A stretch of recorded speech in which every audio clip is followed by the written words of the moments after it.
What's up? Friday night, back from dinner at Naughty Borough. As always on a Friday night, today a really hectic, busy day. Tobin's last day at E39 Source, so it's sad to see him go. We've got his kind of replacement coming in on Tuesday, and I look at a calendar for about 3 hours a day, yet somehow it took me until today to realize that Monday is Labor Day, and that's the quickest summer I've ever lived through.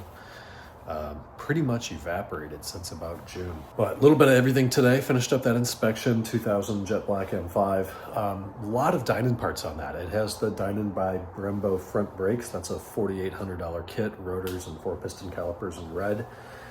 Slotted rotors in the front, drilled rotors in the back, but not the big calipers back there, stock. He's got the front and rear strut tower braces, the exhaust, the pedals, the floor mats. Does not have a supercharger. I don't think he has velocity stacks, though we didn't get that far into the engine. Not sure about coils, not sure about a tune. Inspection doesn't take apart the engine, it inspects the engine. So yesterday I had completed the interior bodywork, engine bay, stuff like that. Today was getting it on a lift and getting through that. So that's done. Delivered a car today, the space gray E60 M5 I was driving last night from the rod bearing service. So that's back in the hands of the owner. Paid for and gone, which is good. I lived out of 2 of those stack-a-file things on my desk for like 4 years.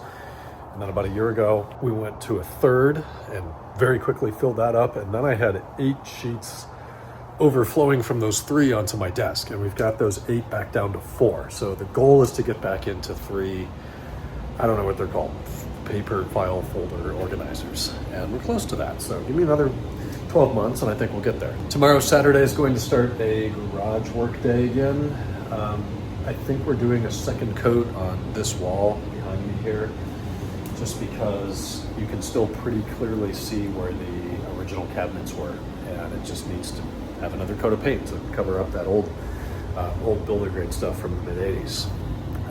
Additionally, all the plywood is sucking up paint like a sponge. It still looks wet, so we'll need several more coats there throughout the day. Started looking into garage coatings and flooring. Thank you, Joe, for your tremendous input. It sounds like we've potentially made a decision with how to proceed. What's in here now, you never see the floor, but it's kind of just painted gray.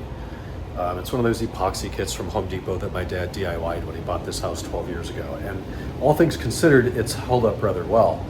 But where the car tires sit is peeling, and there's some chips and stuff in it. So it's time to do that one more time and do it right and be done with it. Anyways, I'm gonna go inside, relax a little bit tonight, get some rest.